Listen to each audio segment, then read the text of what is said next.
औज़ु बिल्लाहि मिनश शैतानिर रजीम बिस्मिल्लाहिर रहमानिर रहीम अल्हम्दुलिल्लाहि रब्बिल आलमीन वसल्लल्लाहु अला सय्यिदिना व नबिय्यिना व शफ़ीइ ज़ुनूबिना अबिल क़ासिम मुस्तफ़ा मुहम्मद अल्लाहुम्मा सल्लि अला मुहम्मद व आले मुहम्मद। नाज़रीन और हाज़रीन सलाम अलैकुम व रहमतुल्लाहि व बरकातुहू। माह मुबारक रमज़ान की आमद है।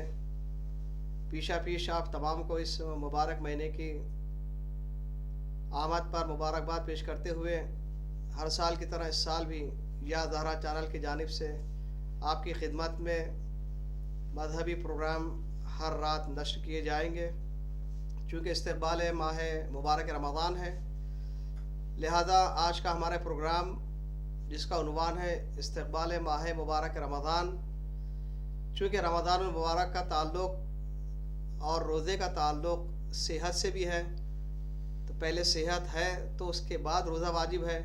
लिहाजा रमज़ान मुबारक में जो हज़रात मरीज़ हैं, जो डायबिटीज़ या दीगर अमराज के शिकार हैं, उन लोगों की ज़िम्मेदारी क्या है, इन तमाम चीज़ों पर इंशाअल्लाह गुफ्तगू करने के लिए आज हमारे ज़हरा चैनल के खुसूसी मेहमान है कौम मिल्लत के नायाब शख्सियत जनाब सैयद डॉक्टर अली अब्बास साहब। आपका भी इस चैनल में और इस प्रोग्राम में खैर मकदम है। बहुत बहुत शुक्रिया, आपने अपना कीमती वक्त दिया है। और साथ ही साथ हमारे माशाअल्लाह IFI इदारे इस्लाम के फ़ाल शख्सियत जनाब फरमान साहब भी हमारे साथ यहाँ मौजूद है। आपका भी खैर मकदम है, आपकी खिदमत में खुशामदीद। बेहतरीन आवाज़ लबो लहजे के मालिक हैं। मैं चाहूँगा माह मुबारक रमज़ान की आमद है, माह रमज़ान के हवाले से कोई नज़्म अगर आप पेश करें तो नवाजिश होगी। बिस्मिल्लाह। मोहतरम मौलाना मौसूफ डॉक्टर साहब, हाज़रीन नाज़रीन और नाज़रात, सलाम अलैकुम व रहमतुल्लाहि व बरकातुहू। जैसे कि मौलाना ने इस प्रोग्राम के बारे में, ये प्रोग्राम जो है इस्तक़बाल माह मुबारक रमज़ान इसका मौजू है, तो इसी के सिलसिले में एक नज़्म शहीद उस्ताद सैयद सिब्ते याफ़र ज़ैदी साहब की माह मुबारक रमज़ान से मुंसलिक इसको मैं पेश करने का शरफ़ हासिल कर रहा हूँ। गुजारिश है कि आप तमाम हज़रात मिलजुल कर बावाज़ बुलंद नारे सलावत पढ़ें।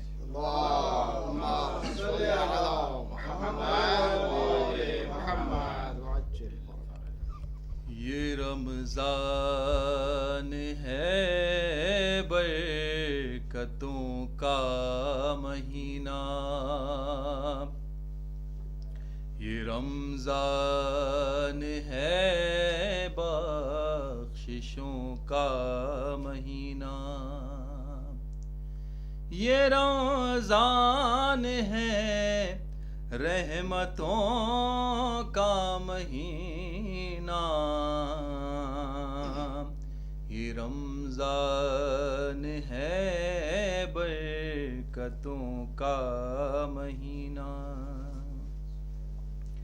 इसी माह कुरान और इंजील उतरी, इसी में ज़बूर और तौरात आई, ये रमज़ान है मुसहफ़ों का महीना, ये रमज़ान है बरकतों का महीना। खुदा के घर आबाद होते हैं इसमें, मुसलमान सभी शाद होते हैं इसमें। खुदा के घर आबाद होते हैं इसमें, मुसलमान सभी शाद होते हैं इसमें, मुसलमान सभी शाद होते हैं इसमें। ये रमज़ान है मुस्लिमों का महीना, ये रमज़ान है बरकतों का महीना। हसन की विलादत हुई है इसी में, शबे कद्र भी ढूंढनी है इसी में। हसन की विलादत हुई है इसी में, शबे कद्र भी ढूंढनी है इसी में, शबे कद्र भी ढूंढनी है इसी में। ये रमज़ान है मेहनतों का महीना, ये रमज़ान है बरकतों का महीना। जनाबे खदीजा की रहलत है इसमें, अली मुर्तज़ा की शहादत है इसमें,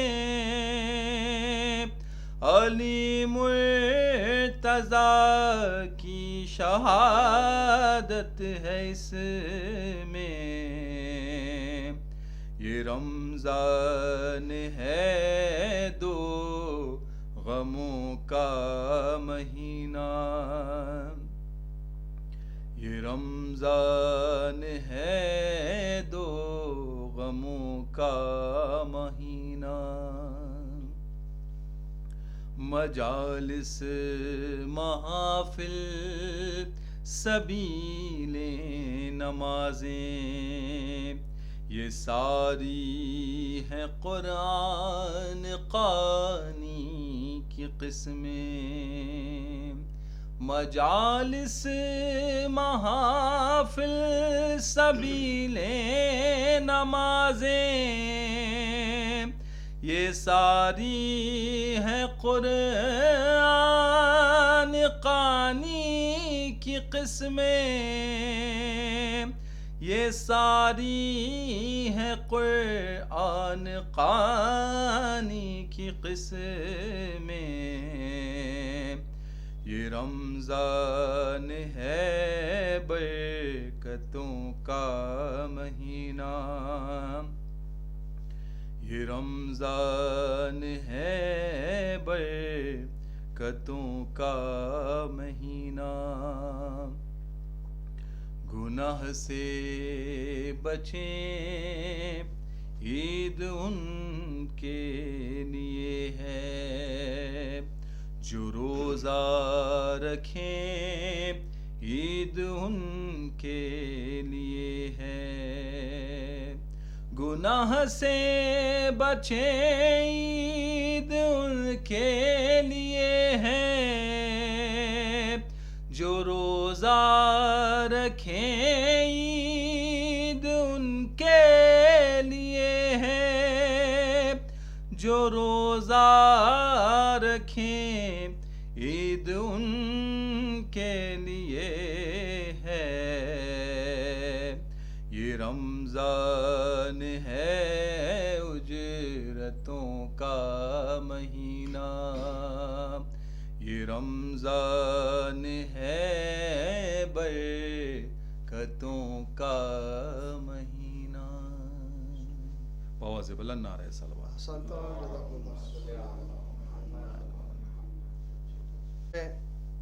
जनाब फरमान साहब ने मनक़िबत पेश की, जज़ाकुमुल्लाह खैरल जज़ा। आइए नाज़रीन, अब हम चलते हैं कौम मिल्लत की नायाब शख्सियत जनाब डॉक्टर सैयद अली अब्बास साहब। दोबारा आपका इस चैनल में खैर मक़दम अर्ज़ करते हुए मैं ख़ुद चाहूँगा कि आप अपना तारुफ़ अपनी ज़बानी हमारे मुखातबीन और नाज़रीन से आप ख़ुद करवाएं। क्यों? इसलिए शायद अगर मैं आपका तारुफ़ करवाऊँगा तो हक़ के तारुफ अदा ना हो पाएगा और कहीं ना कहीं कुछ कमी कोताही बाकी रह जाएगी। तो मैं चाहूँगा कि आप अपना मुकम्मल तारुफ और साथ ही साथ आपका जो तालीमी सफ़र रहा है, जी आपने तालीम कहाँ से शुरू की और आज जिस स्टेज पर आप हैं, जी ये तमाम तर तफसीलात के साथ इंशाअल्लाह हमारे नाज़रीन की खिदमत में आप पेश करेंगे। ऐन नवाजिश होगी इंशाअल्लाह। नाज़रीन कराम सलामुन अलैकुम। सबसे पहले मैं या ज़हरा टीवी का ऑर्गेनाइजिंग कमेटी का और मौलाना साहब का शुक्रगुज़ार हूँ कि उन्होंने मुझे इस प्रोग्राम में इनवाइट किया ताकि हम अपने कौम के लिए और उनके जो भी डाउट्स है फास्टिंग से रिलेटेड और सारी चीज़ों के बारे में आज हम बात करेंगे और इंशाल्लाह जो भी छोटे मोटे डाउट्स है सब कुछ आज इंशाल्लाह क्लियर करने की कोशिश करेंगे। मेरा नाम डॉक्टर अली अब्बास सैयद है और मैंने MBBS के बाद MS और MCH यूरोलॉजी मुंबई से किया है। बेसिकली यूरोलॉजी जो फील्ड है उसमें हम किडनी और यूरेटर, यूरिनरी ब्लैडर, प्रोस्टेट के डिजीज़ के बारे में ट्रीटमेंट करते हैं, जैसे किडनी स्टोन है, किडनी कैंसर है, प्रोस्टेट कैंसर है, वो सब। फिर उसके बाद हमने फेलोशिप किया है रोबोटिक सर्जरी में और यूरो ऑन्कोलॉजी में, जिसमें हम खासकर और ज़्यादा स्पेशलाइज किए हैं, जिसमें हम किडनी कैंसर, प्रोस्टेट कैंसर और ब्लैडर कैंसर में ट्रीटमेंट करते हैं। एंड अभी मैं HCG हॉस्पिटल में as a robotic uro onco surgeon काम कर रहा हूँ। माशाल्लाह, बहुत मुख्तसर वक्त में आपने एक बड़ा जो है सफ़र तय किया है। अल्लाह आपको और तरक्की दे और तरक्की के मंजिल पर इंशाल्लाह आपको गामज़न रखे और इससे ज़्यादा इंशाल्लाह आप जो है तरक्की करें। हम सब की और पूरी कौम की दुआएं आपके साथ हैं। आप खिदमत खल्क कर रहे हैं, बहुत बड़ी बात है जी। तो चूँकि डॉक्टर साहब रोज़े का मसला जो है, क्योंकि दीन इस्लाम में वाजिबात में से एक रोज़ा भी है, इंसान के ऊपर वाजिब किया गया है और मैं समझता हूँ और कि जितने भी इस्लामिक रूल्स और अहकाम हैं वो इंसान की फितरत और नेचर के बिल्कुल मुताबिक है और उसी के फ़ायदे में है।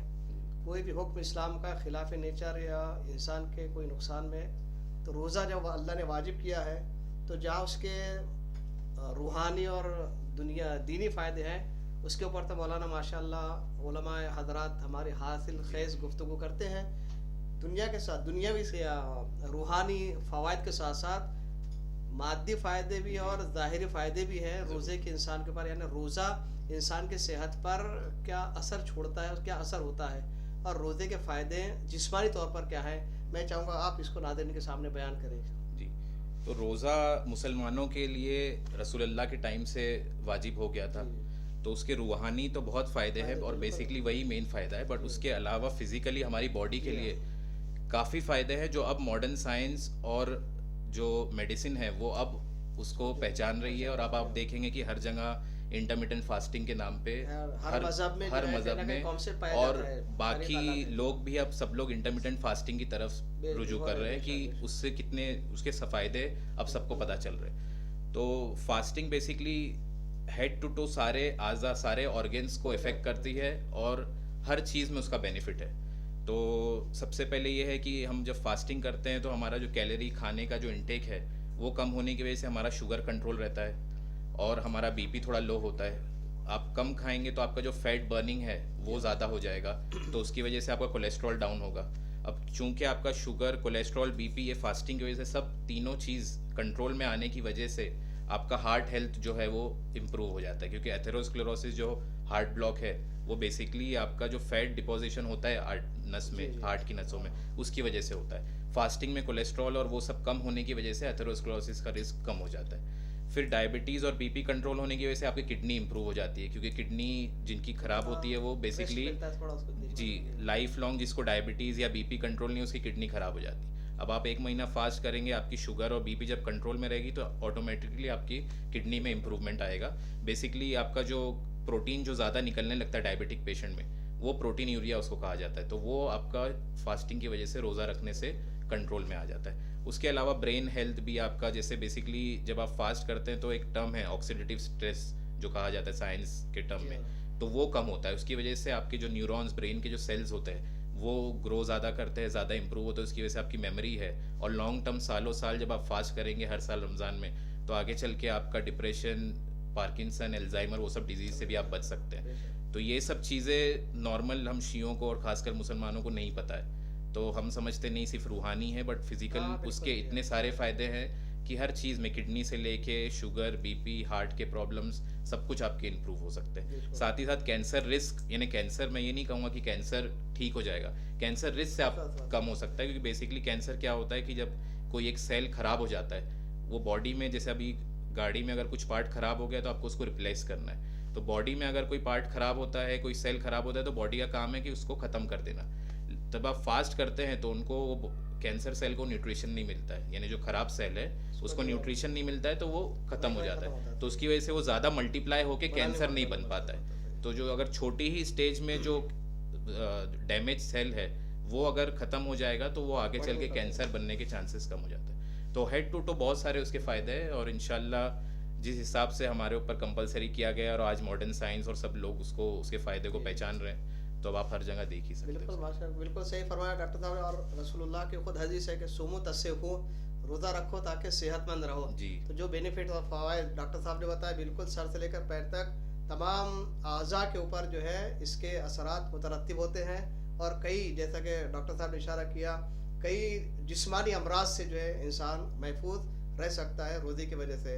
तो अब रोज़ा जब वाजिब है तो इस्लाम का हुक्म है कि अगर सेहतमंद हो तो रोज़ा रखो, जी लेकिन बीमारी में भी अगर इंसान चाहता है कि रोज़ा रखे, फॉर एग्जांपल अब शुगर पेशेंट है, जी अगर वो रोज़ा रखना चाहे, चूँकि इस्लाम और शरीयत ने, हमारे मुज्तहिदीन भी कहते हैं, जहाँ तुम्हारी सेहत का मसला है वहाँ जो स्पेशलिस्ट है आप डॉक्टर से मुराजा करें, आपका डॉक्टर क्या कहता है इस बारे में। जी उन्होंने कहा कि किसी हालत में आपको रोज़ा जी, रखना है, ज़रूर। तो रुजू करना है आपको डॉक्टर की तरफ। तो जो शुगर पेशेंट है, अगर वो रोज़ा रखना चाहें तो उनके खाने पीने का क्या सिस्टम होना चाहिए, क्योंकि वो टैबलेट्स वगैरह का उनका जी। टाइम मुशक्क़त होता है।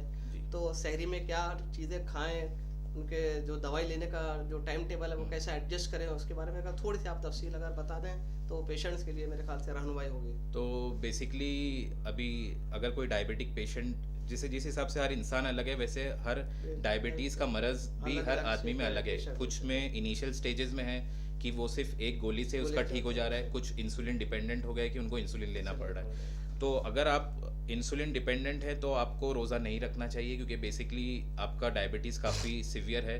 तो अगर आप रोज़ा रखेंगे तो आपका शुगर हाई भी रह सकता है और लो भी हो जाएगा, तो वो केसेस में आपको आइडियली नहीं करना चाहिए।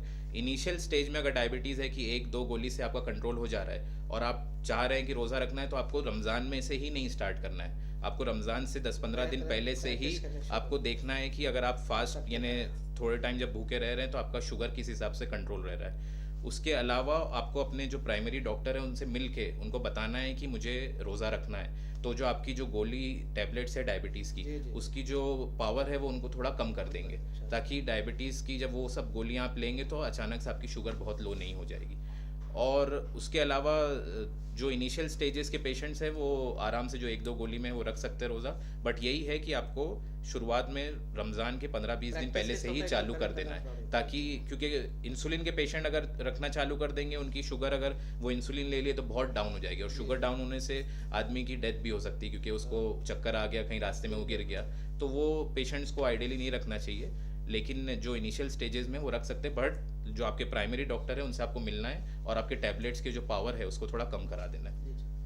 और जैसा ये तो एक डायबिटीज़ के लिए, इस तरह हार्ट पेशेंट जो है जी। या जिनको किडनी का प्रॉब्लम है, उनके लिए भी कोई तो हार्ट पेशेंट्स में भी restriction है या नहीं है? एज सच इतना कोई, वापस वो भी है अगर इनिशियल स्टेजेस में है थोड़ा सी, अगर वो कुछ खून पतला होने की मेडिसिन ले रहे हैं, बीपी की भी, अगर बीपी पेशेंट्स है 1-2 मेडिसिन से उनका हो जा रहा है कंट्रोल, जी। तो वो रख सकते हैं। अगर उनको दिन में 4-4, 5-5 मेडिसिन लेना पड़ रहा है तो ऑब्वियसली वो सारी अगर मेडिसिन 12 घंटा 15 घंटे के लिए स्किप करेंगे तो प्रॉब्लम हो सकता है। तो अगेन, जो शुरुआत में अगर शुरुआती स्टेज में बीपी है तो बहुत बार तो फास्टिंग और वो सबसे आपका बीपी कम भी हो जाता है, जैसे मैंने शुरुआत में बताया, तो आपका बीपी कंट्रोल हो जाएगा। अगर आप एक गोली से ले रहे हो तो आप फास्ट आराम से कर सकते हैं। और किडनी पेशेंट्स जो हैं, जो अगर समझिए जिनकी किडनी ख़राब है, तो किडनी में बेसिकली CKD स्टेजेस होते हैं। CKD यानी किडनी ख़राब जो हुई है उसमें 1, 2, 3, 4, 5, तो 1 और 2 स्टेज वाले जो बिना मेडिसिन के चल रहे हैं, उनका सिर्फ क्रिएटिनिन थोड़ा बढ़ा हुआ है, यानी क्रिएट 2 तक पहुंचा हुआ है, उनका GFR यानी किडनी का जो फंक्शन है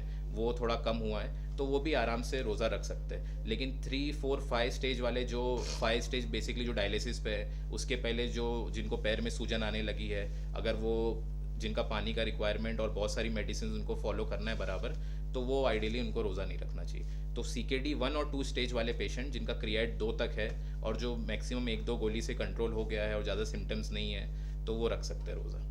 कुल मिला के आप शायद ये कहना चाहेंगे कि माह मुबारक रमज़ान से पहले हर इंसान अपने जो डॉक्टर है जिसकी हाँ, तरफ वो जा रहे हैं उससे जी, पहले उनसे राय आपको मशवरा हाँ, कर लें तो बेहतर जी, है। क्योंकि बिल्कुल, हम उसके कहेंगे कि बाद डायबिटीज़ पेशेंट रख सकते हैं, बिल्कुल, लेकिन पता बिल्कुल, चलेगा हाँ, वो इंसुलिन हाँ, पे है इंसुलिन पे, जी, और जी। उनका बहुत ज़्यादा सीवियर है। उसके अलावा डायबिटीज़ नहीं, उनको हार्ट और किडनी भी प्रॉब्लम है, क्योंकि हर डायबिटिक जी, पेशेंट जी। काफ़ी एंड स्टेज में उनको किडनी प्रॉब्लम्स भी स्टार्ट हो जाते हैं। डॉक्टर साहब ने एक राय हल बताई, लेकिन तमाम जो हमारे नाज़रीन और खुदा ना करे कोई अगर शुगर का पेशेंट है तो उनके लिए यही मशवरा है कि वो माह मुबारक रमज़ान से पहले अपने जो डॉक्टर है उनसे सही तरीके से मशवरा ले लें। जो दवाई लेने वाले हैं, जो इंसुलिन और जो भी देता है डॉक्टर जो मशवरा देंगे उसके ऊपर इंशाल्लाह अमल करेंगे। डॉक्टर साहब जब बात यहाँ तक आई गई तो बहुत सारे शुकूक शुबहात जो है वो ये हैं कि फॉर एग्ज़ाम्पल अब किसी को शुगर जब तक आदमी चेक नहीं करता पता जी। नहीं चलती है, तो उससे पहले कुछ आसार शुगर के लिए कुछ आसार हैं कि अगर मैंने चेक नहीं करवाए लेकिन कोई सिम्टम्स हैं, कोई अलामतें हैं कि हाँ कि ये जो अलामतें हैं शुगर की है, जी। तो कैसे पता चलेगा कि इसको शुगर है या नहीं है? कुछ अलामतें हैं जो जाहिर जी। होती है इंसान पे। तो बेसिकली ऐसा है कि आज के ज़माने में हमको कोई भी बीमारी के सिम्टम के लिए नहीं रुकना है, हर चीज़ को पहले ही स्क्रीन कर लेना है। तो अगर आपको बीमारी से पहले ही? हाँ नहीं बीमारी के सिम्टम आने से Symptom पहले, है। तो सिम्टम कब आता है जब वो बीमारी प्रॉब्लम तो ये ना काफ़ी हमको पता ही नहीं रहा, मुझे पता नहीं वो है या हाँ, शुगर तो नहीं अगर है, मैं क्या आपको करूँ? शुगर नहीं पता है, आपको आप सिम्टम तक के लिए रुकेंगे तो इसका मतलब वो काफ़ी आगे स्टेज में आ जाएगी। तो अब अगर आपको देखना है कि आपको शुगर है या नहीं, तो चेक आपको अपना कराना जनरल चाहिए। बॉडी ब्लड चेक करना है। तो आप HbA1c और फास्टिंग ब्लड शुगर कराएंगे तो आपको पता चल जाएगा कि कंट्रोल में है। लेकिन अगर आप सिम्टम तक रुके रहेंगे तो फिर वो काफ़ी आगे चला जाएगा। तो मैं यही चाहूँगा कि चाहे वो हार्ट प्रॉब्लम हो या किडनी हो या कैंसर हो, हर बीमारी के लिए आपको स्क्रीनिंग कराना है। तो आज के टाइम पे हर चीज़ के लिए लोग स्क्रीनिंग चालू कर दिए, ताकि इनिशियल स्टेज में जब कोई बीमारी पता चल जाएगी तो उसका ट्रीटमेंट काफ़ी अच्छा हो जाएगा, ना कि हमको सिम्टम और कॉम्प्लिकेशन तक के लिए अगर रुकना है। किसी ने नहीं करवाया, खुदा ना हाँ, खास्ता, और तो अगर अब आप कौन सी जैसे अलामतें हैं जो हाँ, मतलब तो अब शुगर वाले बेसिकली के लिए अगर जाहिर होती हैं? कोई डायबिटीज़ में बेसिकली उसका एक ट्रायड बोला जाता है, जिसमें आप पेशेंट को पॉलीयूरिया, पॉलीडिप्सी और वेट लॉस होता है। पॉलीयूरिया बेसिकली बहुत ज़्यादा उसको पेशाब होती है, बहुत ज़्यादा उसको प्यास लगती है और खाना खाते होते हुए भी उसको भूख लगती है। उसका वेट लॉस होते रहता अच्छा, है। अच्छा। तो ये 3 ट्रायड सबसे कॉमन है, जिसमें अगर ये बेसिकली अगर कोई टेस्ट नहीं कराया है और अभी ये प्रोग्राम देख के उनको लग रहा है कि नहीं हाँ यही तीनों चीज़ मेरे में है, तो उनको जाके सबसे पहले अपना डायबिटीज़ चेक कराना चाहिए। और उसी तरह किडनी पेशेंट्स जो हैं, अगर की किडनी ख़राब हो रही है तो आपको क्रिएटिनिन टेस्ट कराना है। अगर आप एक फुल जनरल बॉडी चेकअप करा लेंगे तो उसमें क्रिएट भी आ जाएगा, डायबिटीज़ के लिए शुगर भी आ जाएगी, सब कुछ। बट अगर आपने नहीं कराया करवाया उसके लिए तो वापस अगर आपके पैर में स्वेलिंग आ रही है, आपका मुंह में फेस में स्वेलिंग आ रही है, ब्रेथलेसनेस हो रहा है, आपको यूरिन का आपका आउटपुट कम हो गया है, 1 लीटर से कम पेशाब हो रहा है आपको, तो फिर वो केस में आपको तुरंत आपको जाके क्रिएटिनिन टेस्ट कराना है। और कैंसर में भी हर तरह के क्योंकि आपने कैंसर देखा होगा, माफ जी। कीजिएगा कते कलामी के लिए, कैंसर का बहुत ज़रा प्रॉब्लम है कि आखिर स्टेज तक जो है बिल्कुल पता जी। ही नहीं चलता है कि जो है, तो ये सबसे बड़ा बहुत सारे केसेस हमने भी जी, देखे, पता जी। चला कि वो 3rd स्टेज पहुंच गए, 4th स्टेज पहुंच गए, तब पता चला। तो कोई ऐसा अलामत को निशान है कि जो पहले स्टेज में पता चले कि हाँ खुदा न खास्ता ये बीमारी है किसी को? तो अभी क्योंकि हम लोग कैंसर सर्जन स्पेशलिस्ट है, तो अगर आप कैंसर में हमेशा सिम्टम लास्ट स्टेज में ही आएगा, अच्छा। इनिशियल स्टेज में कोई सिम्टम नहीं रहेगा। अगर हम बोलेंगे कि अरे वेट लॉस होना चाहिए, तो वेट लॉस जब वो कैंसर फैल चुका है पूरी बॉडी में, कोई भी पार्ट का कैंसर, तभी वेट लॉस आएगा। उसके अलावा जो अगर पेशाब में खून आ रहा है, टॉयलेट में खून आ रहा है, खांसी या उल्टी में खून आ रहा है, वो सब तब आएगा जब कैंसर काफ़ी बड़ा हो आ गया जाएगा तब, जी, है। हाँ, आने के तो बाद ही। उससे अगर आपको बचना है, इनिशियल देखना है, तो आप उसके बहुत सारे टेस्ट है। जैसे कुछ कैंसर ब्लड टेस्ट से पता चलता है, जैसे प्रोस्टेट कैंसर है तो बेसिकली उसमें PSA करके एक टेस्ट होता है, जो एक सिंपल ब्लड टेस्ट है, जो 50 ईयर्स के बाद हर आदमी को कराना चाहिए, जो US में कंपलसरी है, इंडिया में अब तक नहीं आया है। तो बहुत सारे पेशेंट्स हमारे पास, क्योंकि हम लोग प्रोस्टेट कैंसर देखते हैं, तो वो बोलते हैं हमने तो हर साल ब्लड चेक कराया है जिसमें कोलेस्ट्रॉल सब कुछ कंट्रोल था, लेकिन ये चीज़ नहीं हुआ। तो वो बेचारे कहते हैं कि लैब वाला अगर बोल देता है ये कराने, तो आज हम लोग कैंसर के 4th स्टेज में नहीं आते। तो वो सब प्रोस्टेट कैंसर, और मैं ये भी यहाँ बोलना चाहूँगा कि प्रोस्टेट कैंसर वर्ल्ड में सबसे कॉमन हो गया, और बैंगलोर, इंडिया में सबसे कॉमन कैंसर बैंगलोर में प्रोस्टेट कैंसर है, मेन में। सबब क्या है इसका? कुछ जी। क्यों ऐसा सबब इसका रीज़न तो ऐसा सच कुछ है नहीं, यानी कैंसर तो उसकी जेनेटिक और बहुत सारे रीजन है, लेकिन अब बैंगलोर और पुणे में इंडिया में सबसे कॉमन है, और वर्ल्ड में आदमियों में सबसे कॉमन कैंसर आज के टाइम पे प्रोस्टेट कैंसर है। तो यही मैं यहाँ कहना चाहूँगा कि हर आदमी को, मैन आफ्टर 50 उनको PSA टेस्ट कराना है, एक सिंपल ब्लड चेक है, तो उससे आप बच सकते हैं। उसके अलावा अगर बाकी जैसे अतड़ियों का कैंसर है वो सब, वो इतना इजीली आपको ब्लड टेस्ट से नहीं पता चलेगा। तो एक सिंपल यही है कि आप या तो सोनोग्राफी करा लीजिए पेट की, और वो भी है ना एक एज के बाद, क्योंकि 30-35 साल में यूजुअली कोई कैंसर आता नहीं, तो 50 के बाद आप ट्राई कर सकते हैं एक फुल बॉडी CT स्कैन करा लीजिए, MRI करा लीजिए, तो एक बेसलाइन आपको पता चल जाएगा कि मुझे नहीं है। और बहुत सारे डॉक्टर्स और बहुत सारे जिन लोग को वो डाउट नहीं रखना है कि कुछ कैंसर है, सडनली नहीं पता करना है कि 4th स्टेज में आ गया है, वो ऐसा कर रहे हैं, क्योंकि MRI और वो सब एकदम सेफ है। जी बिल्कुल सही बात। एक चीज़ जो हमने रिवायत इस्लामी में पढ़ी वो ये है कि अल-बत्नो उम्मुल अमराद, जो शिकम है ये बीमारियों का जो एक मरकज़ और गढ़ है। जी जितनी भी बीमारियाँ शिकम से होती हैं, तो ये बीमारियों का ताल्लुक बहुत मेरे ख्याल से खाने पीने से ज़्यादा है। बहुत से लोग कहते हैं शुगर के बारे में, मीठा खाने से शुगर आती है, जी तो ये किस हद तक, यानी शुगर आने का रीज़न कहते हैं लोग मीठा ज़्यादा खाए तो शुगर आती है, क्या ये किसी हद तक सही है? नहीं, मीठा खाने से तो, क्योंकि आप बहुत सारे लोगों को देखेंगे जो मीठा खा रहे हैं तो पर उनको शुगर नहीं हो रही है, तो वो एक रीज़न नहीं बोल सकते। बेसिकली जो पैनक्रियाज होता है उसमें से एक चीज़ निकलती है इंसुलिन, वो अगर उसकी सेंसिटिविटी कम हो गई या उसका प्रोडक्शन कम हो गया तो शुगर के चांसेस बढ़ जाते हैं। अभी शुगर भी 2 टाइप की होती है, टाइप 1 जिसमें बचपन से ही इंसुलिन नहीं बन रहा है, तो उनको बहुत अर्ली स्टेज में इंसुलिन शुगर अब बन जाएगा, जैसे 20-25 के एज में उनको शुगर आ जाएगा, भले वो कोई भी मीठा नहीं खाए तो भी उनको शुगर आ सकता है। और बाद में आने के चांसेस बढ़ते हैं जब आप ज़्यादा कैलोरी इंटेक कर रहे हैं, ओबेसिटी, मोटापा बहुत बढ़ गया आपका, स्मोकिंग भी एक रिस्क फैक्टर है, तो ये सारे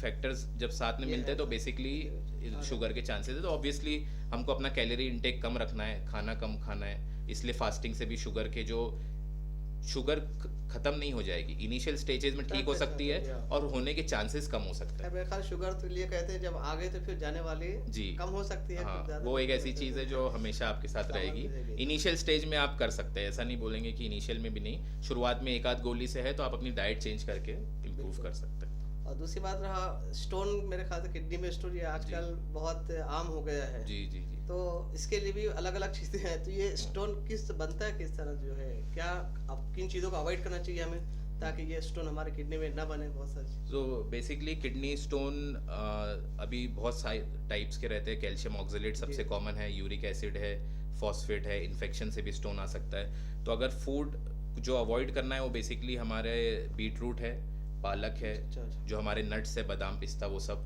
चॉकलेट है, ब्लैक टी जो है, वो सब अगर हम ज़्यादा लेंगे तो होने के चांसेस बढ़ जाते हैं। सबसे इंपॉर्टेंट है कि हमको हाइड्रेट रखना है। अगर आपका यूरिन 2 लीटर से ज़्यादा प्रोड्यूस हो रहा है तो जो भी छोटे छोटे स्टोन बेसिकली अचानक से 1 सेंटीमीटर या 2 सेंटीमीटर नहीं बनेगा, वो 1-2 mm से स्टार्ट होगा। अगर आप ज़्यादा पानी पिएंगे और आपका अगर यूरिन उसको फ्लश कर पाएगा तो चांसेस कम हो जाएंगे। तो आपको एटलीस्ट 2 लीटर पानी नहीं पीना है। जैसे एक आदमी बाहर काम कर रहा है गर्मी में तो वो 2 लीटर पानी पिएगा तो उसको 2 लीटर यूरिन नहीं होगा, लेकिन जो एक आदमी AC में बैठा है जिसको पसीना नहीं निकल रहा है तो वो 2 लीटर प्रोडक्शन के लिए उसको सिर्फ 2.5 लीटर पानी पीना है। तो आपको यूरिन प्रोडक्शन जो है आपका 2 लीटर होना चाहिए। अगर आप बाहर काम कर रहे हैं तो आपको 4-5 लीटर भी पानी पीना पड़ सकता है। उसके अलावा जो ऑरेंज, मौसम्बी और लेमन है, इसमें सिट्रिक एसिड होता है, तो ये जो है आपके स्टोन को गलाने के ज़्यादा फायदे रहते हैं। किडनी के बचने के लिए, जिस स्टोन से बचने के लिए सबसे बेहतरीन इलाज अगर किया जाए पानी सबसे इम्पोर्टेंट। तो इसलिए फास्टिंग में अभी क्योंकि माह रमज़ान आ रहा है तो जिनको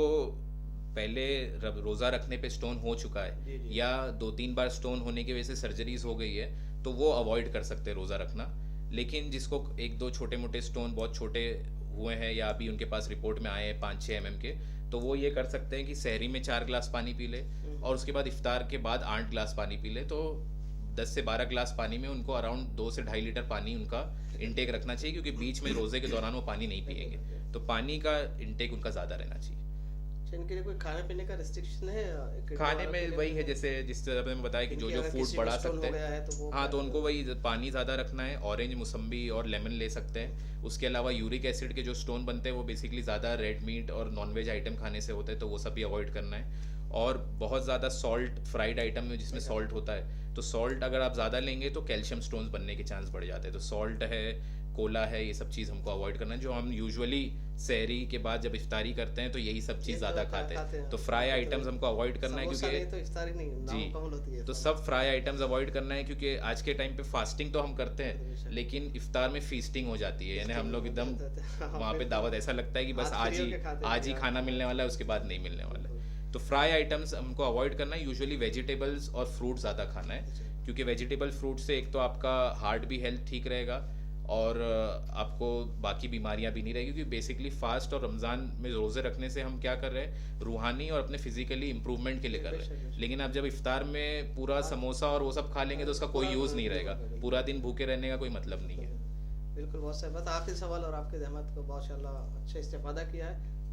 हार्ट अटैक के हवाले से मैंने कहा, जैसे हमने सिम्टम्स बताए कि एकदम अचानक से आ गए, पता चला बहुत से लोग रात में सोए उठे भी नहीं जी, तो उसकी कोई अलामत है, कोई निशानी अगर हार्ट अटैक के बारे में अगर है तो आप बताएं। तो बेसिकली अभी ऐसा है कि इवन अगर आपको अगर कराना है एक स्क्रीनिंग तो आप ईसीजी और 2D एको करा सकते हैं, बट ईसीजी 2D एको करा के भी आपको अगले दिन अटैक आ सकता है, ऐसा नहीं बोल सकते। तो सबसे इजी है एक स्ट्रेस टेस्ट, ट्रेडमिल टेस्ट जो होता है वो आप कर सकते हैं, जिसमें आपको भागना रहेगा और फिर वो चेक करेंगे, क्योंकि जब तक आप स्ट्रेस में आपका हार्ट नहीं आएगा, उसको ज़्यादा पंप नहीं करना पड़े, तब तक पता नहीं चलेगा ब्लॉक है कि नहीं। तो वो कर सकते हैं। और आजकल काफ़ी सारे लोग 50 के बाद एक CT एंजियो करा रहे, CT स्कैन करा ले रहे, तो उससे ये पता चलता है कि कैल्शियम कितना डिपॉजिट हो गया नसों में, तो आपको एक आइडिया मिल जाता है कि आपकी नस ब्लॉक है कि नहीं, क्योंकि हार्ट अटैक हमेशा अचानक से आएगा और फिर बहुत बार मौका भी नहीं मिल पाएगा पेशेंट को हॉस्पिटल तक पहुंचने का। तो ये बेटर है कि 50 के बाद, स्पेशली अगर जो ओबेसिटी है, डायबिटीज़ या किडनी प्रॉब्लम्स है जिसमें, या BP बहुत ज़्यादा है, तो वो पेशेंट्स के हार्ट ब्लॉक होने के चांस ज़्यादा रहते हैं। तो उनको एक 50 की एज में एक स्क्रीनिंग CT स्कैन करा के कैल्शियम स्कोर देख लेना चाहिए। तो अगर कुछ एंटी प्लेटलेट ब्लड थिनर चालू करना है तो डॉक्टर वो स्टार्ट कर सकते हैं। बहुत से लोग कहते हैं मतलब सीने में दर्द होता है, लेफ्ट हैंड में, हाँ, वो अगर जब अटैक आ गया तो आपके आने के बाद ही होता है, ये आने के बाद ही होगा, नहीं तो नहीं।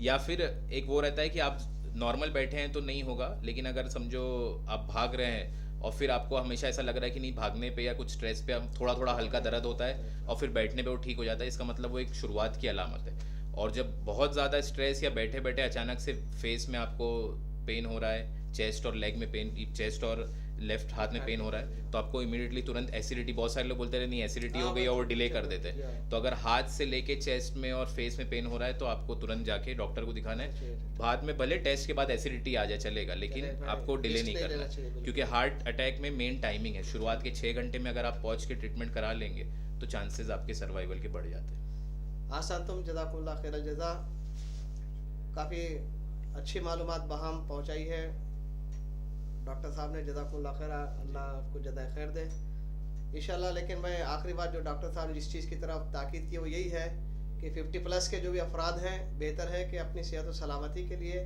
एक बार फुल बॉडी चेकअप करा लें। कराने में कोई नुकसान नहीं है, फ़ायदा ही फ़ायदा है। खुदा खास्ता अगर कोई बीमारी है तो आने से पहले हम उसका तदारुक कर सकते हैं। फिर मैं यादधारा चैनल की जानिब से डॉक्टर साहब की खिदमत में और एक बार शुक्रिया अदा करूँगा, अपना कीमती वक्त आपने कौम मिल्लत के लिए दिया। जज़ाकुमुल्लाह खैरल जज़ा।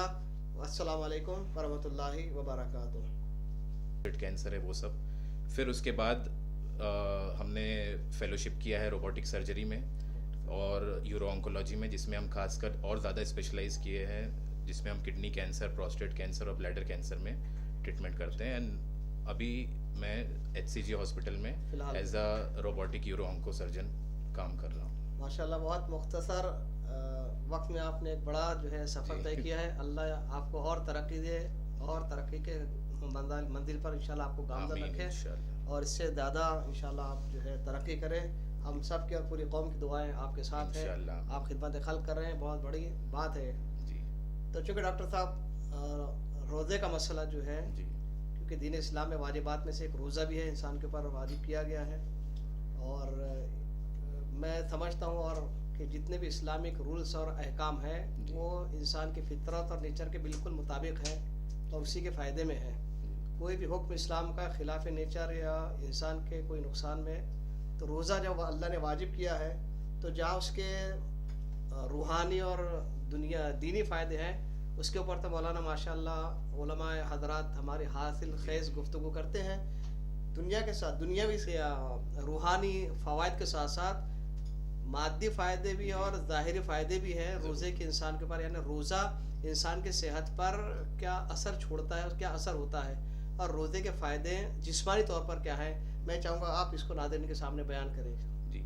तो रोज़ा मुसलमानों के लिए रसूलुल्लाह के टाइम से वाजिब हो गया था, तो उसके रूहानी तो बहुत फ़ायदे हैं और बेसिकली वही मेन फ़ायदा है, बट उसके अलावा फ़िज़िकली हमारी बॉडी के लिए काफ़ी फ़ायदे हैं जो अब मॉडर्न साइंस और जो मेडिसिन है वो अब उसको पहचान रही है। और अब आप देखेंगे कि हर जगह इंटरमिटेंट फास्टिंग के नाम पे हर मजहब में हर जो है मजहब कहीं ना कहीं में concept पाया और जाता है। बाकी हर एक लोग भी अब सब लोग इंटरमिटेंट फास्टिंग की तरफ रुजू कर रहे हैं कि उससे कितने उसके फ़ायदे अब सबको पता चल रहे हैं। तो fasting basically head to toe सारे आज़ा सारे ऑर्गन्स को इफ़ेक्ट करती है और हर चीज़ में उसका बेनिफिट है।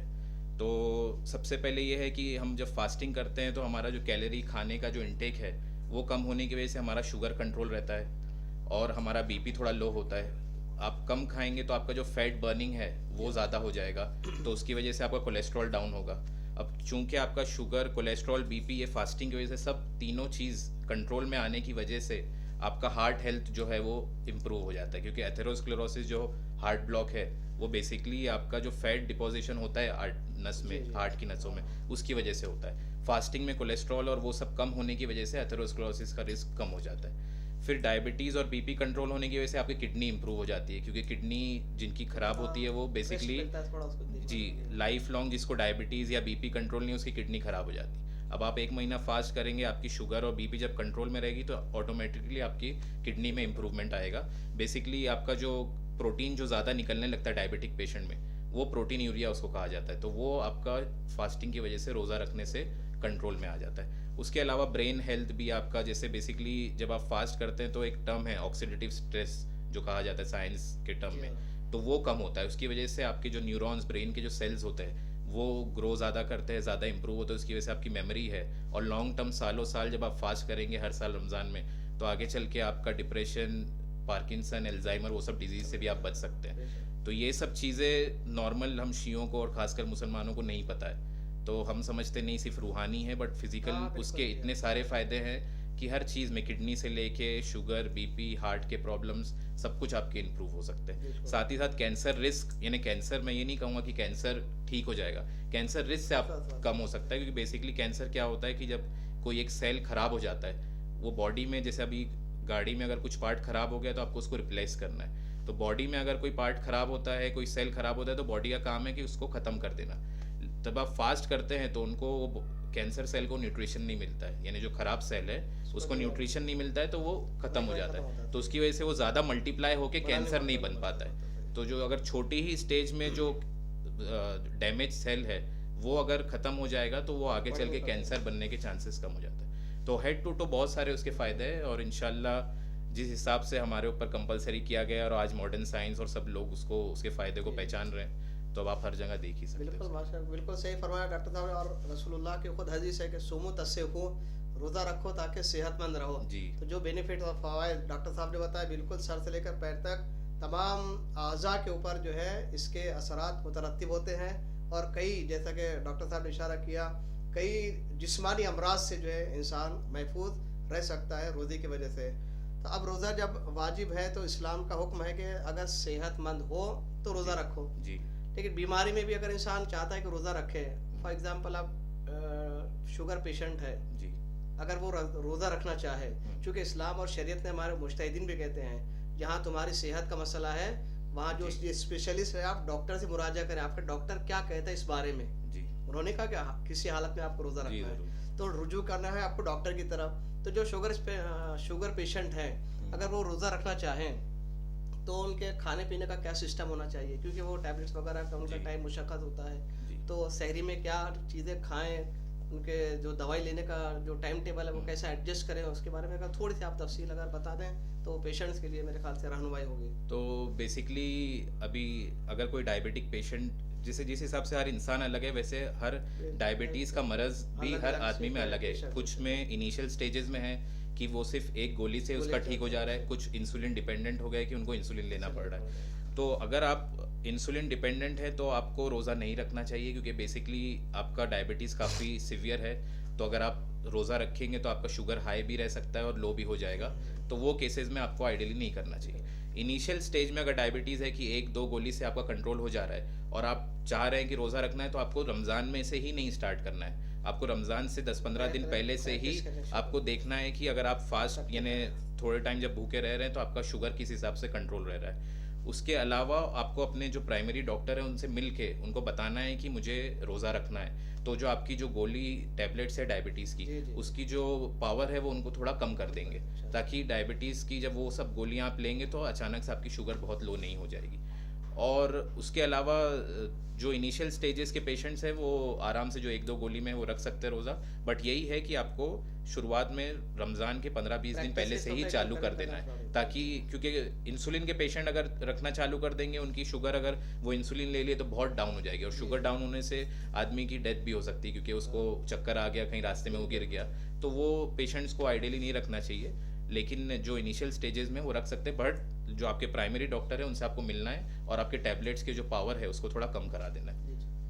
और जैसा ये तो एक डायबिटीज के लिए, इस तरह हार्ट पेशेंट जो है जी। या जिनको किडनी का प्रॉब्लम है, उनके लिए भी कोई तो हार्ट पेशेंट्स में restriction भी है या नहीं ऐसी है? एज सच इतना कोई वापस वो भी है, अगर इनिशियल स्टेजेस में है थोड़ा सी, अगर वो कुछ खून पतला होने की मेडिसिन ले रहे हैं, बीपी की भी, अगर बीपी पेशेंट्स है 1-2 मेडिसिन से उनका हो जा रहा है कंट्रोल, जी, तो वो रख सकते हैं। अगर उनको दिन में 4-4 5-5 मेडिसिन लेना पड़ रहा है तो ऑब्वियसली वो सारी अगर मेडिसिन 12 घंटा 15 घंटे के लिए स्किप करेंगे तो प्रॉब्लम हो सकता है। तो अगेन जो शुरुआत में अगर शुरुआती स्टेज में बीपी है तो बहुत बार तो फास्टिंग और वो सब से आपका बीपी कम भी हो जाता है, जैसे मैंने शुरुआत में बताया, तो आपका बीपी कंट्रोल हो जाएगा अगर आप एक गोली से ले रहे हो तो आप फास्ट आराम से कर सकते हैं। और किडनी पेशेंट्स जो हैं, जो अगर समझिए जिनकी किडनी खराब है, तो किडनी में बेसिकली सीकेडी स्टेजेस होते हैं। सीकेडी यानी किडनी खराब जो हुई है उसमें 1 2 3 4 5, तो 1 और 2 स्टेज वाले जो बिना मेडिसिन के चल रहे हैं उनका सिर्फ क्रिएटिनिन थोड़ा बढ़ा हुआ है, यानी क्रिएट 2 तक पहुंचा हुआ है, उनका जीएफआर यानी किडनी का जो फंक्शन है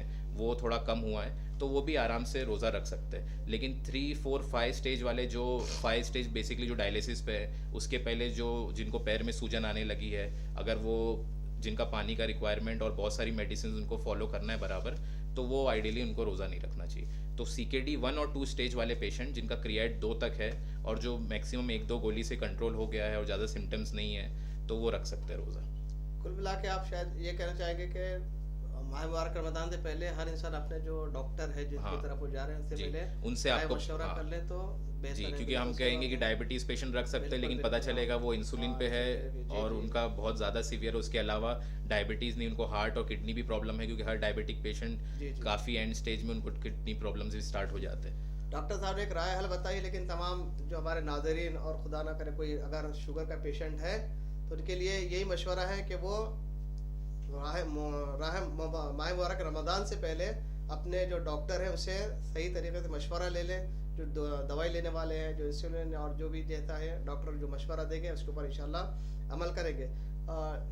डॉक्टर साहब, जब बात यहाँ तक आई गई तो बहुत सारे शुकूक शुबहात जो है वो ये हैं कि फॉर एग्ज़ाम्पल अब किसी को शुगर जब तक आदमी चेक नहीं करता पता जी। नहीं चलती है, तो उससे पहले कुछ आसार, शुगर के लिए कुछ आसार हैं कि अगर मैंने चेक नहीं करवाए लेकिन कोई सिम्टम्स हैं, कोई अलामतें हैं कि हाँ कि ये जो अलामतें हैं शुगर की है, जी। तो कैसे पता चलेगा कि इसको शुगर है या नहीं है? कुछ अलामतें हैं जो जाहिर जी। होती है इंसान पे।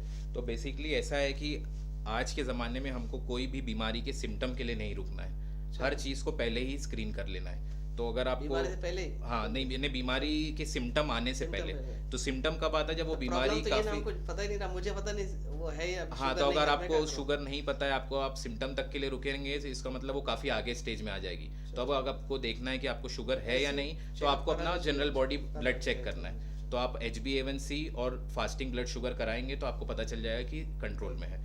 लेकिन अगर आप सिम्टम तक रुके रहेंगे तो फिर वो काफ़ी आगे चला जाएगा। तो मैं यही चाहूँगा कि चाहे वो हार्ट प्रॉब्लम हो या किडनी हो या कैंसर हो, हर बीमारी के लिए आपको स्क्रीनिंग कराना है। तो आज के टाइम पे हर चीज़ के लिए लोग स्क्रीनिंग चालू कर दिए, ताकि इनिशियल स्टेज में जब कोई बीमारी पता चल जाएगी तो उसका ट्रीटमेंट काफ़ी अच्छा हो जाएगा, ना कि हमको सिम्टम और कॉम्प्लिकेशन तक के लिए रुकना अगर है। किसी ने नहीं करवाया, खुदा न हाँ, खास्ता, तो अगर आप कौन सी जैसे अलामतें हैं जो हाँ, मतलब तो अब शुगर वाले बेसिकली की अगर जाहिर होती है? कोई डायबिटीज़ में बेसिकली उसका एक ट्रायड बोला जाता है, जिसमें आप पेशेंट को पॉलीयूरिया, पॉलीटिप्सिया और वेट लॉस होता है। पॉलीयूरिया बेसिकली बहुत ज़्यादा उसको पेशाब होती है, बहुत ज़्यादा उसको प्यास लगती है और खाना खाते होते हुए भी उसको भूख लगती है। उसका वेट लॉस होते रहता अच्छा, है। अच्छा। तो ये 3 ट्रायड सबसे कॉमन है, जिसमें अगर ये बेसिकली अगर कोई टेस्ट नहीं कराया है और अभी एक प्रोग्राम देख के उनको लग रहा है कि नहीं हाँ यही तीनों चीज़ मेरे में है, तो उनको जाके सबसे पहले अपना डायबिटीज़ चेक कराना चाहिए।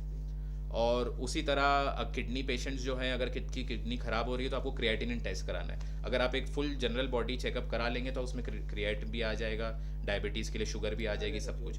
बट अगर आपने नहीं कराया करवाया उसके लिए तो वापस अगर आपके पैर में स्वेलिंग आ रही है, आपका मुंह में, फेस में स्वेलिंग आ रही है, ब्रेथलेसनेस हो रहा है, आपको यूरिन का आपका आउटपुट कम हो गया है, 1 लीटर से कम पेशाब हो रहा है आपको, तो फिर वो केस में आपको तुरंत आपको जाके क्रिएटिनिन टेस्ट कराना है।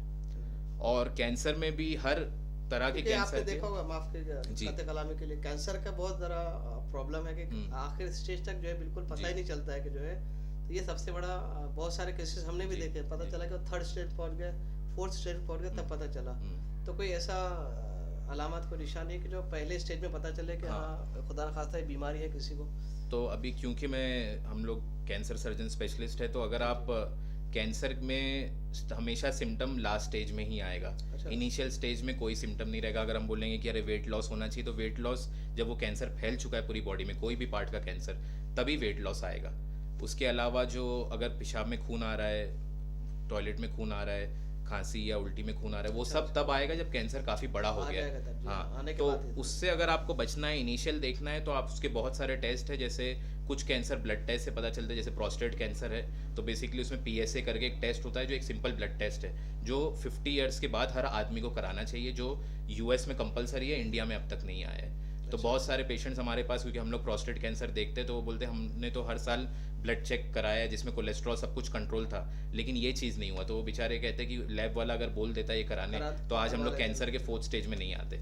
तो वो प्रोस्टेट कैंसर, और मैं ये भी यहाँ बोलना चाहूँगा कि प्रोस्टेट कैंसर वर्ल्ड में सबसे कॉमन हो गया, और इंडिया में सबसे कॉमन कैंसर बैंगलोर में प्रोस्टेट कैंसर है, मेन में। सबब क्या है इसका?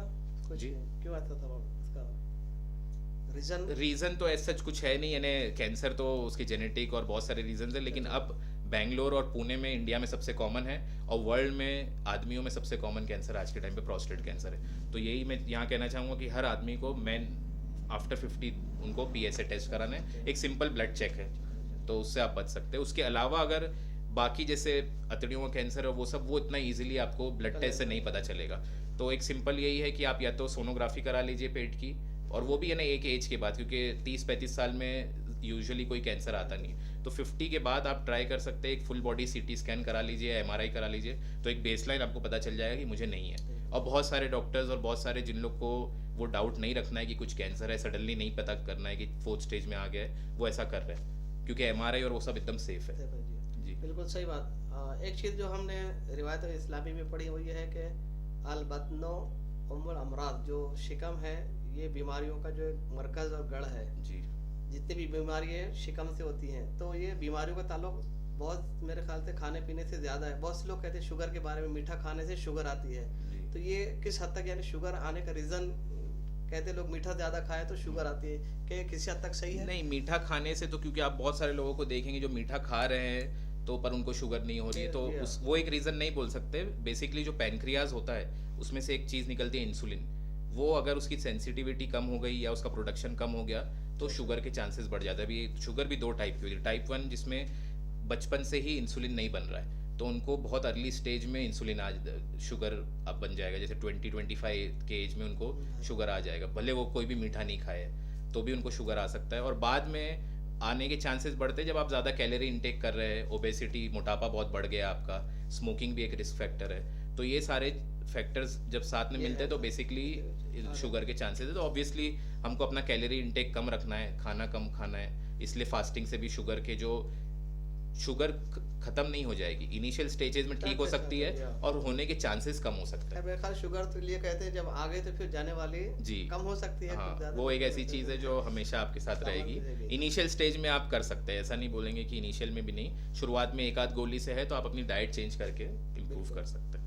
और दूसरी बात रहा स्टोन, मेरे ख्याल से किडनी में स्टोन ये आजकल बहुत आम हो गया है। जी जी जी। तो इसके लिए भी अलग अलग चीज़ें हैं, तो ये स्टोन किस बनता है, किस तरह जो है, क्या अब किन चीज़ों को अवॉइड करना चाहिए हमें ताकि ये स्टोन हमारे किडनी में ना बने? बहुत सारी तो बेसिकली किडनी स्टोन अभी बहुत सारे टाइप्स के रहते हैं। कैल्शियम ऑक्सलेट सबसे कॉमन है, यूरिक एसिड है, फॉस्फेट है, इन्फेक्शन से भी स्टोन आ सकता है। तो अगर फूड जो अवॉइड करना है वो बेसिकली हमारे बीट रूट है, पालक है, जो हमारे नट्स है, बादाम पिस्ता, वो सब, चॉकलेट है, ब्लैक टी जो है, वो सब अगर हम ज़्यादा लेंगे तो होने के चांसेस बढ़ जाते हैं। सबसे इम्पॉर्टेंट है कि हमको हाइड्रेट रखना है। अगर आपका यूरिन 2 लीटर से ज़्यादा प्रोड्यूस हो रहा है तो जो भी छोटे छोटे स्टोन बेसिकली अचानक से 1 सेंटीमीटर या 2 सेंटीमीटर नहीं बनेगा, वो 1-2 mm से स्टार्ट होगा। अगर आप ज़्यादा पानी पिएंगे और आपका अगर यूरिन उसको फ्लश कर पाएगा तो चांसेस कम हो जाएंगे। तो आपको एटलीस्ट 2 लीटर पानी नहीं पीना है। जैसे एक आदमी बाहर काम कर रहा है गर्मी में, तो वो 2 लीटर पानी पिएगा तो उसको 2 लीटर यूरिन नहीं होगा। लेकिन जो एक आदमी एसी में बैठा है जिसको पसीना नहीं निकल रहा है, तो वो 2 लीटर प्रोडक्शन के लिए उसको सिर्फ 2.5 लीटर पानी पीना है। तो आपको यूरिन प्रोडक्शन जो है आपका 2 लीटर होना चाहिए। अगर आप बाहर काम कर रहे हैं तो आपको 4-5 लीटर भी पानी पीना पड़ सकता है। उसके अलावा जो ऑरेंज, मौसम्बी और लेमन है, इसमें सिट्रिक एसिड होता है, तो ये जो है आपके स्टोन को गलाने के ज़्यादा फायदे रहते हैं। किडनी के बचने के लिए, जिस स्टोन से बचने के लिए सबसे बेहतरीन इलाज जो अगर किया जाए पानी सबसे इम्पोर्टेंट। तो इसलिए फास्टिंग में अभी क्योंकि माह रमज़ान आ रहा है, तो जिनको पहले रोज़ा रखने पे स्टोन हो चुका है या 2-3 बार स्टोन होने की वजह से सर्जरीज हो गई है, तो वो अवॉइड कर सकते हैं रोज़ा रखना। लेकिन जिसको 1-2 छोटे मोटे स्टोन बहुत छोटे हुए हैं या अभी उनके पास रिपोर्ट में आए हैं 5-6 mm के, तो वो ये कर सकते हैं कि सहरी में 4 ग्लास पानी पी ले और उसके बाद इफ्तार के बाद 8 ग्लास पानी पी ले। तो 10 से 12 ग्लास पानी में उनको अराउंड 2 से 2.5 लीटर पानी उनका इंटेक रखना चाहिए, क्योंकि बीच में रोज़े के दौरान वो पानी नहीं पिएंगे, तो पानी का इंटेक उनका ज़्यादा रहना चाहिए। इनके लिए कोई खाने पीने का रिस्ट्रिक्शन है?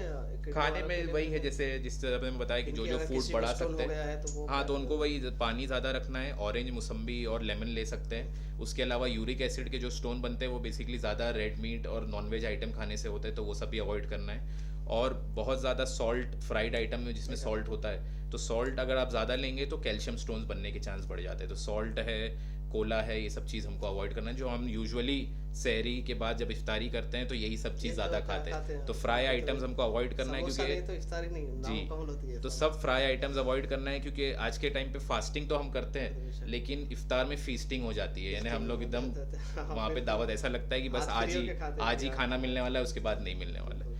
तो फ्राई आइटम्स हमको अवॉइड करना है। यूजुअली वेजिटेबल्स और फ्रूट ज़्यादा खाना है, क्योंकि वेजिटेबल फ्रूट से एक तो आपका हार्ट भी हेल्थ ठीक रहेगा और आपको बाकी बीमारियां भी नहीं रहेगी। क्योंकि बेसिकली फास्ट और रमज़ान में रोज़े रखने से हम क्या कर रहे हैं, रूहानी और अपने फिजिकली इम्प्रूवमेंट के लिए कर रहे हैं। लेकिन आप जब इफ्तार में पूरा समोसा और वो सब खा लेंगे तो उसका कोई यूज़ नहीं रहेगा, पूरा दिन भूखे रहने का कोई मतलब नहीं है। बिल्कुल, बहुत सही। बस आखिरी सवाल, और आपके जहमत को माशाल्लाह अच्छा इस्तेफादा किया है।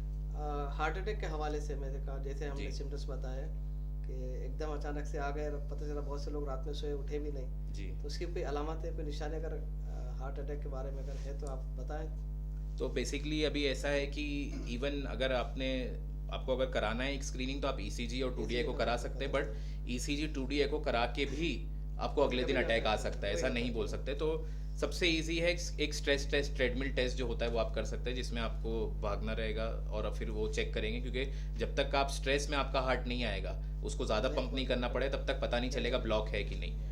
तो वो कर सकते हैं। और आजकल काफ़ी सारे लोग 50 के बाद एक CT एंजियो करा रहे, CT स्कैन करा ले रहे, तो उससे ये पता चलता है कि कैल्शियम कितना डिपॉजिट हो गया नसों में, तो आपको एक आइडिया मिल जाता है कि आपकी नस ब्लॉक है कि नहीं। क्योंकि हार्ट अटैक हमेशा अचानक से आएगा और फिर बहुत बार मौका भी नहीं मिल पाएगा पेशेंट को हॉस्पिटल तक पहुंचने का।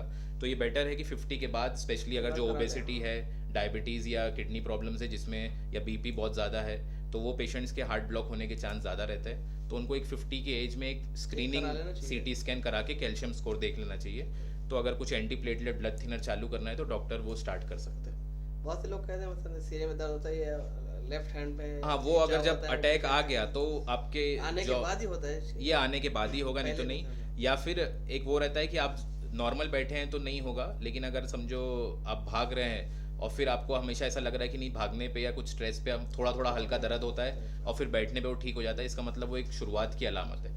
और जब बहुत ज़्यादा स्ट्रेस या बैठे बैठे अचानक से फेस में आपको पेन हो रहा है, चेस्ट और लेग में पेन, चेस्ट और लेफ्ट हाथ में पेन हो रहा है, तो आपको इमीडिएटली तुरंत एसिडिटी, बहुत सारे लोग बोलते हैं नहीं एसिडिटी हो गई और वो डिले कर देते हैं। तो अगर हाथ से लेके चेस्ट में और फेस में पेन हो रहा है तो आपको तुरंत जाके डॉक्टर को दिखाना है। बाद में भले टेस्ट के बाद एसिडिटी आ जाए चलेगा, लेकिन आपको डिले नहीं करना, क्योंकि हार्ट अटैक में मेन टाइमिंग है। शुरुआत के 6 घंटे में अगर आप पहुँच के ट्रीटमेंट करा लेंगे तो चांसेस आपके सर्वाइवल के बढ़ जाते हैं। आसान तुम जज़ाकुमुल्लाह खैरल जज़ा, काफ़ी अच्छी मालूमात बहाम पहुँचाई है डॉक्टर साहब ने, जज़ाकुमुल्लाह खैर, अल्लाह आपको जज़ाए खैर दे इंशाल्लाह। लेकिन मैं आखिरी बात जो डॉक्टर साहब ने जिस चीज़ की तरफ ताकीद की वो यही है कि 50+ के जो भी अफराद हैं, बेहतर है कि अपनी सेहत और सलामती के लिए एक बार फुल बॉडी चेकअप करा लें। कराने में कोई नुकसान नहीं है, फ़ायदा ही फ़ायदा है। खुदा न खास्ता अगर कोई बीमारी है तो आने से पहले हम उसका तदारुक कर सकते हैं। फिर मैं यादधारा चैनल की जानिब से डॉक्टर साहब की खिदमत में और एक बार शुक्रिया अदा करूँगा। अपना कीमती वक्त आपने कौम मिल्लत के लिए दिया। जज़ाकुमुल्लाह खैरल जज़ा। अस्सलामु अलैकुम वरहमतुल्लाहि वबरकातुहू।